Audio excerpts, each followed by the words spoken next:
बड़ी खबर सामने आई है, जहां हाईकोर्ट ने लाखों पेंशनर्स को बड़ी राहत देते हुए छठे और सातवें वेतनमान के एरियर भुगतान का रास्ता साफ कर दिया है। हाईकोर्ट ने अपने अहम फैसले में साफ कहा है कि राज्यों के बीच वित्तीय विवाद पेंशनरों के अधिकारों में रुकावट नहीं बन सकते।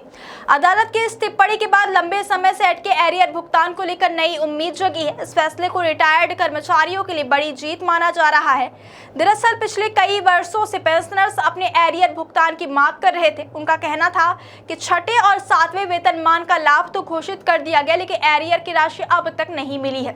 इसी मुद्दे को लेकर चेतन भारती नाम के एक पेंशनर ने 12 अगस्त 2021 को हाईकोर्ट में याचिका दायर की थी। याचिका में बताया गया था कि पेंशनर्स लगातार मध्य प्रदेश और छत्तीसगढ़ सरकार को पत्र लिख रहे थे, लेकिन कोई समाधान नहीं निकल रहा था। इसके बाद मामला अदालत तक पहुंचा। सुनवाई के दौरान कोर्ट के सामने यह तथ्य भी रखा गया कि हजारों बुजुर्ग पेंशनर्स आर्थिक परेशानियों से गुजरे और उन्हें उनका वैधानिक अधिकार समय पर नहीं मिल पा रहा है। सुनवाई के दौरान हाईकोर्ट ने मध्य प्रदेश पुनर्गठन अधिनियम 2000 की धारा की विस्तार से व्याख्या की। अदालत ने कहा कि राज्यों के बीच वित्तीय हिस्सेदारी और भुगतान को लेकर विवाद अलग विषय हो सकता है, लेकिन इसका असर पेंशनर्स के अधिकारों पर नहीं पड़ना चाहिए। कोर्ट ने अपने पुराने फैसलों और डॉक्टर सुरेंद्र नारायण गुप्ता मामले का भी हवाला दिया। अदालत ने साफ कहा कि पेंशनरों को छठे और सातवें वेतनमान का लाभ मिलना ही चाहिए और भुगतान में देरी उचित नहीं मानी जा सकती। अब बात करते हैं कि इस फैसले के बाद किसे कितना फायदा मिलेगा। हाईकोर्ट के आदेश के मुताबिक 1 जनवरी 2006 से पहले रिटायर्ड हुए कर्मचारियों को 32 महीने का एरियर मिलेगा। यह भुगतान 1 जनवरी 2006 से लेकर 31 अगस्त 2008 तक की अवधि के लिए तय किया गया। वहीं 1 जनवरी 2016 से पहले रिटायर्ड हुए कर्मचारियों को 27 महीने का एरियर मिलेगा।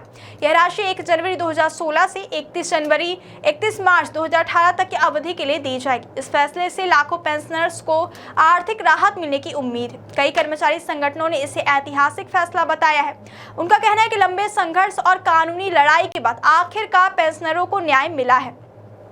पेंशनर संगठनों ने अब सरकार से मांग की है कि अदालत के आदेश का पालन करते हुए जल्द से जल्द एरियर भुगतान शुरू किया जाए। उनका कहना है कि कई बुजुर्ग कर्मचारी वर्षों से अपने पैसे का इंतजार कर रहे हैं और अब उन्हें और इंतजार नहीं कराया जाना चाहिए। हालांकि आर्थिक जानकारों का मानना है कि इस फैसले से राज्य सरकार पर बड़ा वित्तीय भार पड़ सकता है, लेकिन अदालत की स्पष्ट टिप्पणी के बाद अब भुगतान टालना सरकार के लिए आसान नहीं होगा। इस फैसले को सिर्फ छत्तीसगढ़ ही नहीं बल्कि दूसरे राज्यों के लिए भी अहम माना जा रहा है। माना जा रहा है कि आने वाले समय में पेंशन और एरियर से जुड़े दूसरे मामलों में भी इस फैसले का असर देखने को मिल सकता है। फिलहाल लाखों पेंशनर्स की नजर अब सरकार की अगली कार्यवाही पर टिकी हुई है कि आखिर कब तक एरियर भुगतान की प्रक्रिया शुरू होती है और लोगों के खातों में राशि पहुंचती है।